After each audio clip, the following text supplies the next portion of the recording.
Russia 2022 সালে ইউক্রেনে হামলা শুরু করে। তৎকালীন মার্কিন প্রেসিডেন্ট জো বাইডেনের প্রশাসন প্রত্যক্ষ ও পরোক্ষভাবে ইউক্রেনকে সহযোগিতা করেছে। একই সঙ্গে কিয়েভের পক্ষে রয়েছে ইউরোপ। এক্ষেত্রে তুরস্কের ভূমিকা ছিল অনেকটা কৌশলী। তুরস্ক একদিকে ইউরোপের দেশ, আবার মার্কিন নেতৃত্বাধীন সামরিক জোট ন্যাটোর দ্বিতীয় বৃহত্তম সদস্য। কিন্তু তারপরও সরাসরি রাশিয়ার বিরুদ্ধে অবস্থান নেয়নি আঙ্কারা। ইউক্রেনের সঙ্গে থাকা প্রতিরক্ষা চুক্তির অংশ হিসেবে একদিকে কিয়েভকে ড্রোন সরবরাহ করেছে, অন্যদিকে ইউরোপ ও আমেরিকার পক্ষ থেকে মস্কোর বিরুদ্ধে আরোপিত বিভিন্ন নিষেধাজ্ঞার অংশীদার হয়নি আঙ্কারা। অর্থাৎ কিয়েভকে ড্রোন দিলেও মস্কোর সঙ্গেও কূটনৈতিক সম্পর্ক অক্ষুণ্ণ রেখেছে এরদোগানের দেশ। পাশাপাশি শুরু থেকে ইউক্রেন যুদ্ধ বন্ধে কূটনৈতিক প্রচেষ্টা অব্যাহত রেখেছে তুরস্ক। এ নিয়ে নিরপেক্ষ ভেন্যু হিসেবে আঙ্কারা, রাশিয়া, ইউক্রেন ও জাতিসংঘের প্রতিনিধির সমন্বয়ে কয়েক দফা বৈঠকও অনুষ্ঠিত হয়েছে। সেই হিসেবে ইউক্রেন যুদ্ধ বন্ধের ক্ষেত্রে অন্যতম উদ্যোক্তা হিসেবে বিবেচনা করা হয় এরদোগান ও তার দেশকে। কিন্তু গেল জানুয়ারি মাসে যুক্তরাষ্ট্রের নতুন প্রেসিডেন্ট হিসেবে দায়িত্ব নিয়েছেন ডোনাল্ড ট্রাম্প। তখন থেকেই পুরো চিত্র পাল্টে যেতে থাকে।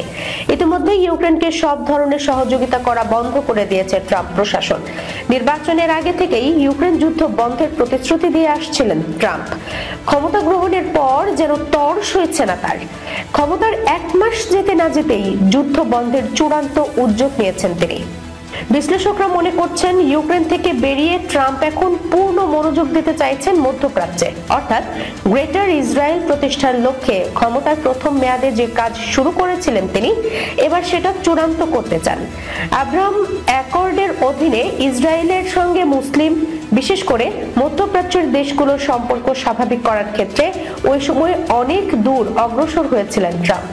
সে সময় মধ্যপ্রাচ্যের অন্যতম প্রভাবশালী দেশ সংযুক্ত আরব আমিরাত এবং বাহরাইন, মরক্কো ও সুদান ইসরায়েলের সঙ্গে সম্পর্ক স্বাভাবিককরণের চুক্তি করে। শোনা যাচ্ছিল সৌদি আরবও চুক্তির দ্বার প্রান্তে চলে এসেছে।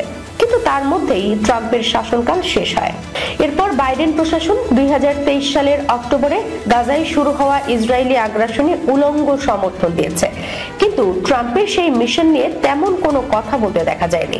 তবে ট্রাম্প দায়িত্ব নিয়েই সেই অসমাপ্ত মিশন শেষ করার কাজ শুরু করেছেন। ইতিমধ্যেই ফিলিস্তিনিদের তাড়িয়ে গাজা দখলের ঘোষণা দিয়েছেন বহুল আলোচিত এই রিপাবলিকান প্রেসিডেন্ট। সৌদি আরব সহ আশপাশের কয়েকটি আরব দেশ ট্রাম্পের এই ঘোষণার প্রতিবাদ করেছে ঠিকই, কিন্তু মার্কিন প্রেসিডেন্ট ইউক্রেন যুদ্ধের অবসান ঘটানোর যে প্রক্রিয়া শুরু করেছেন সেটার নোঙর ফেলেছেন রিয়াদে। ইতিমধ্যেই ওয়াশিংটনের উদ্যোগে সৌদি রাজধানীতে রাশিয়া ও যুক্তরাষ্ট্রের প্রতিনিধিদের মধ্যে বৈঠক হয়েছে, যেখানে ডাকা হয়নি যুদ্ধের অপরপক্ষ ইউক্রেনকে। এমনকি আমেরিকার অন্যতম পার্টনার ইউরোপ এবং এতদিন ধরে যুদ্ধ বন্ধের প্রচেষ্টা চালানো তুরস্ককেও এই বৈঠকে রাখা হয়নি।